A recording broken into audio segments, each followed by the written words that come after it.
Hey, Bible readers, I'm Tara Lee Cobble, and I'm your host for the Bible Recap. Today in Genesis 8 through 11, we read about the aftermath of the Great Flood, and everything on earth has been destroyed except for 8 people on the ark: Noah, his wife, their 3 sons, and their 3 wives, plus the animals.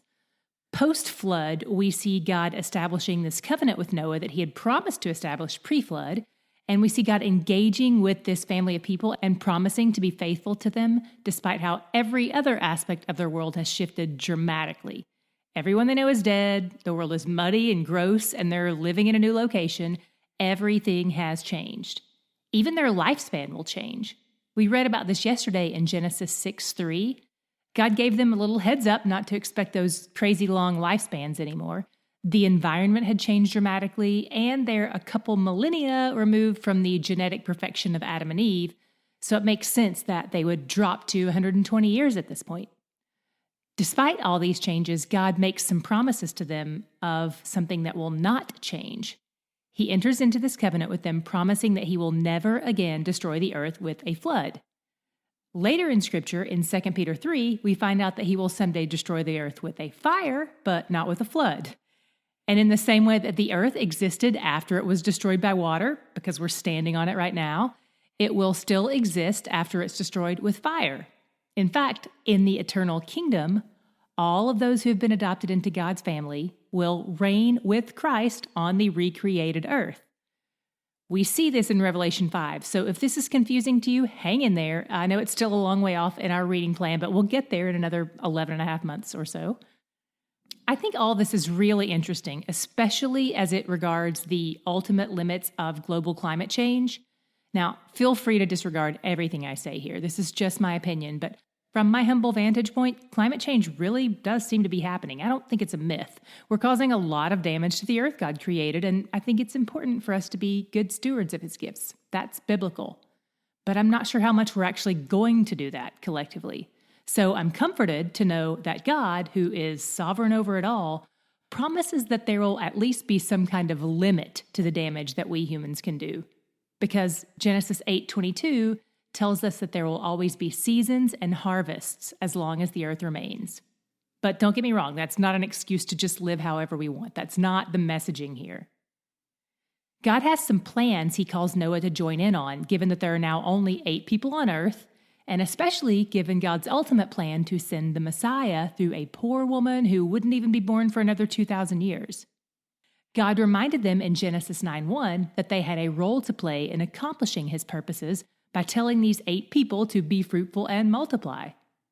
Given the billions of people on earth today, it looks like they obeyed, but guess what? They also kind of hedged. They didn't start out filling the earth, they only started out multiplying.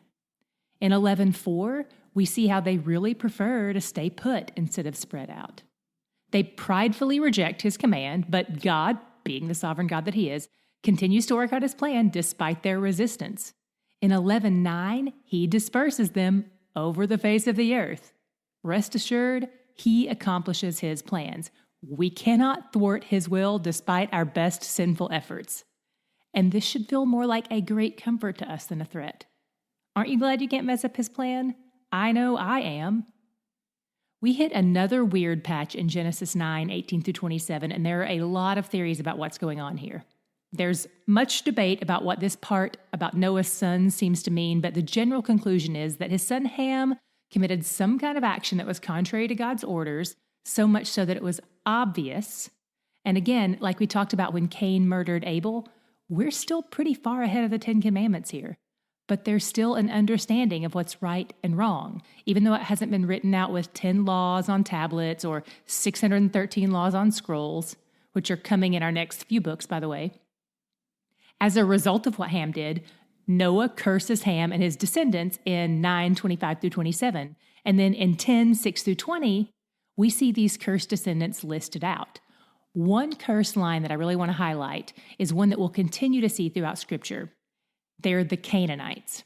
For the most part, they are seen as the enemies of God's people.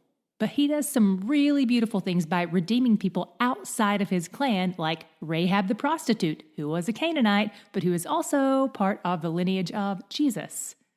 This actually serves as a picture for us of how God acts toward any and all of us that he redeems, because we're all enemies of God by birth. All God's children are children by adoption. So in this picture, we see God fulfilling his promises both to bless and to curse. So where did you see God's character portrayed today? What's your God shot for today? Here's mine.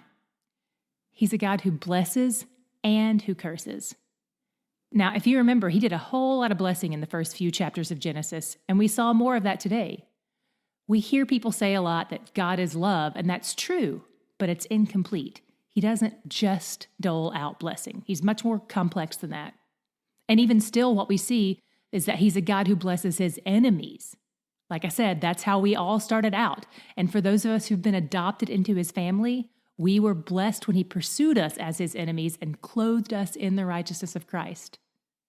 This is reminiscent of what we read about the Garden of Eden when Adam and Eve sinned. When they sinned and hid from him, he pursued them. He chased them down, not to punish them, but to clothe them. He did that with us too.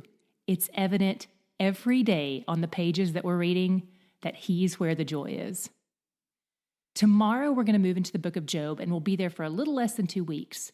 The reason we go to Job now instead of continuing in Genesis is because we're reading chronologically. Most biblical historians put Job's timeline after Noah, but slightly before the timeline of Abraham. So we'll go read Job's story in the book of Job, then we'll pop back over here to Genesis, where we'll dive right into Abraham's story afterward. The Bible recap is going to Israel, and we want you to join us. To find out more about our trip, visit mydgroup.org/Israel and fill out the interest form. Then we'll send you details on our upcoming trip to the Holy Land.